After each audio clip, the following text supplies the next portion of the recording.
नमस्कार दोस्तों, स्वागत है आप सभी का हमारे YouTube चैनल लक्ष्मी धार्मिक वॉइस में। दोस्तों, होली की अग्नि में यह 5 चीज़ें भूलकर भी मत डालना, इससे उल्टा असर होगा। गरीबी आपके घर में आ जाएगी और घर में कंगाली छा जाएगी। लोग अनजाने में होली की आग में ऐसी चीज़ें डाल देते हैं जिनका गलत प्रभाव पड़ता है।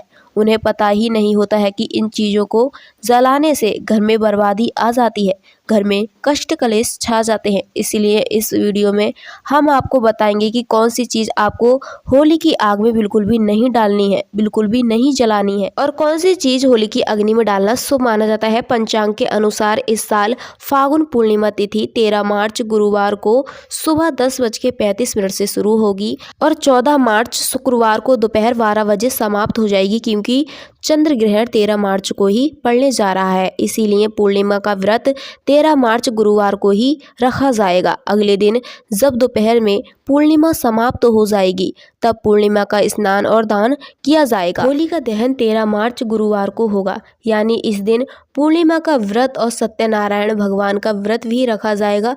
रंगों वाली होली 14 मार्च शुक्रवार को खेली जाएगी। आप दोनों दिन 13 या 14 मार्च को स्नान और दान कर सकते हैं, लेकिन ब्रह्म मुहूर्त में पूर्णिमा तिथि के दौरान स्नान करना सबसे उत्तम माना जाता है। पूर्णिमा लगते ही भद्रकाल भी शुरू हो जाएगा। भद्रकाल 13 मार्च गुरुवार को सुबह 10:03 से देर रात्र 11:02 तक रहेगा। होली का दहन शुभ मुहूर्त 13 मार्च गुरुवार को रात्र 11:26 तक मध्य रात्रि 12:30 तक रहेगा। भदमुख का समय रात 8:01 से 12:02 तक रहेगा। भक्तों, अगर दिन में भद्रा काल चल रहा हो तो होली की पूजा शाम को शुभ मुहूर्त में रहेगी, यानी कि आपको शाम को ही शुभ मुहूर्त में करनी चाहिए। होली का दहन और पूजा हमेशा हमें शुभ मुहूर्त में ही करना चाहिए। अशुभ मुहूर्त में किया गया होली का दहन हमेशा परेशानियों को बुलावा देता है।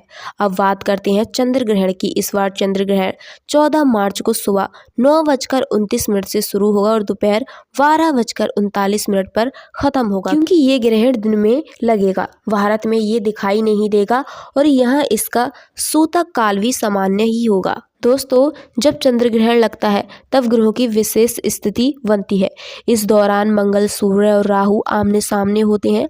हमारे देव पुराणों में बताया गया है कि चंद्र ग्रहण के समय देवी शक्तियों का प्रभाव थोड़ी देर के लिए कम हो जाता है। शास्त्रों में नक्षत्र विद्या के अनुसार होली की रात को सिद्धि की रात भी कहा जाता है। इस रात नकारात्मक ऊर्जा और सकारात्मक ऊर्जा दोनों तरह की ऊर्जा बहुत ही सक्रिय रहती है। यही कारण है कि लोग सदियों से इस दिन विशेष साधना और उपाय करते आ रहे हैं।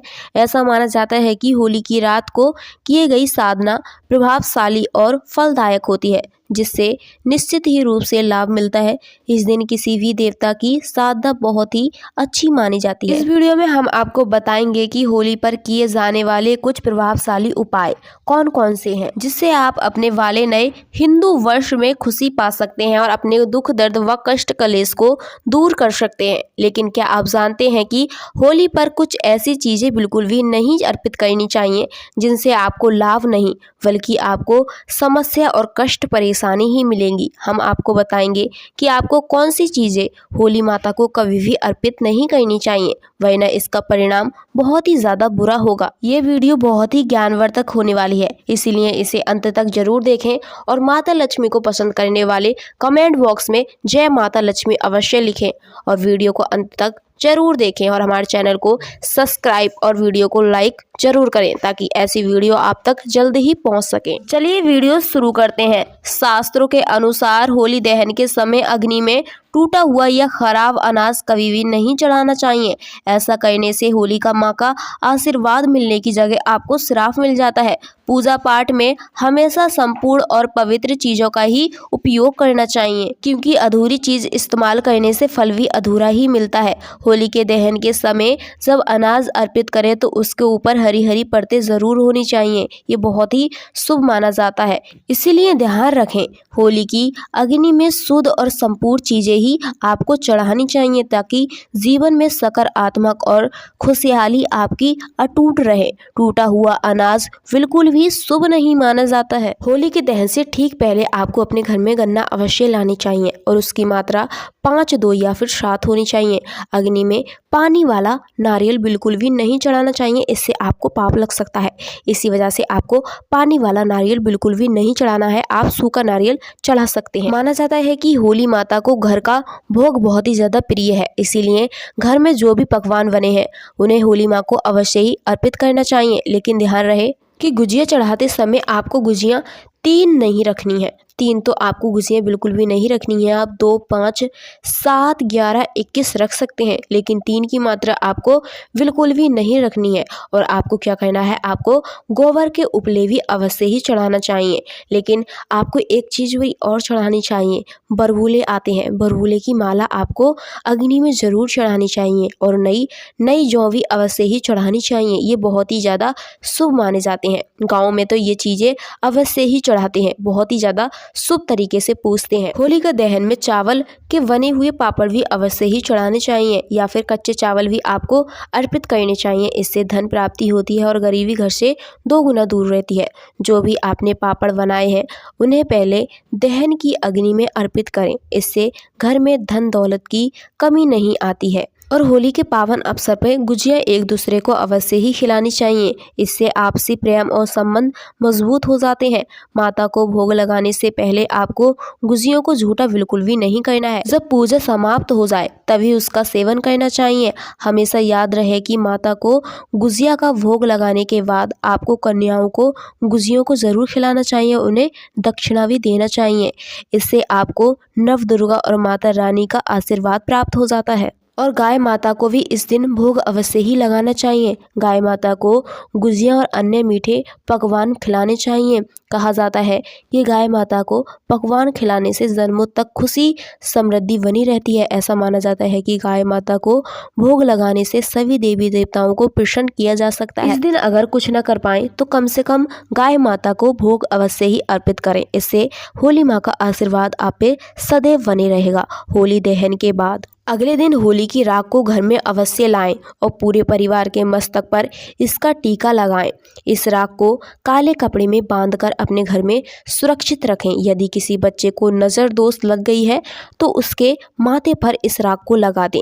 इससे क्या होगा, उस बच्चे की नज़र पूरी तरह से उतर जाएगी। अगर आपकी दुकान है, बिजनेस है, उसमें आपको फ़ायदा नहीं हो रहा है तो आपको इस राख को काले कपड़े में बांधकर अपने दुकान की तिजोरी में रख देना है या फिर आप अपने गले में भी रख सकते हैं। इससे बहुत ज़्यादा बरकत होगी, माता लक्ष्मी की कृपा आप पे सदैव बरसेगी। एक बार अवश्य ही करना। चलिए दोस्तों, अब हम आपको एक उपाय के बारे में बताते हैं जिसको करने के बाद भगवान विष्णु और माता लक्ष्मी का आशीर्वाद आप पे स्वयं बरसेगा। माता लक्ष्मी आपके घर में धन धान से आएंगी। पीपल का पेड़ हमारे हिंदू धर्म में सबसे ज़्यादा पूजनीय माना जाता है। ये बहुत ही महत्व रखता है। भगवान विष्णु जी को पीपल का पेड़ बहुत ही ज़्यादा प्रिय है। भगवान विष्णु और माता लक्ष्मी स्वयं पीपल के पेड़ में निवास करती हैं। होली वाले दिन अगर आप इस उपाय को कर लेते हैं तो भगवान विष्णु और माता लक्ष्मी आपसे बहुत ज़्यादा प्रसन्न होंगी और सदैव सदैव के लिए आप पर अपनी कृपा बरसाती रहेंगी। चलिए जानते हैं इस उपाय के बारे में। आपको 1 लोटस जल लेना है और पीपल के वृक्ष में आपको अर्पित कर देना है। पीपल की वृक्ष ही आपको 11 बार परिक्रमा करनी है। 11 नंबर भगवान विष्णु और माता लक्ष्मी को अति प्रिय है। भगवान विष्णु जी के बीज मंत्र का आपको 11 बार जाप करना है। किस प्रकार करना है अभी हम आपको बताते हैं। चलिए, ओम नमो भगवते वासुदेवाय नमः। यदि आपने इस होली पर चंद्र ग्रहण और पूर्णिमा के दिन यह उपाय कर लिया तो आपकी जो भी समस्या है, जो भी कष्ट कलेश आपके घर में चल रहे हैं, तो वो इस होली में जलकर सारे राख हो जाएंगे और आपके घर में सुख शांति समृद्धि आएगी। माता लक्ष्मी आपके घर में दोनों हाथों से धन वर्षाएंगे। दोस्तों, अगर आपको हमारी जानकारी पसंद आई हो तो वीडियो को लाइक और चैनल को सब्सक्राइब करना बिल्कुल भी ना भूलें। तब तक के लिए धन्यवाद। मिलते हैं आने वाली एक और अच्छी जानकारी में।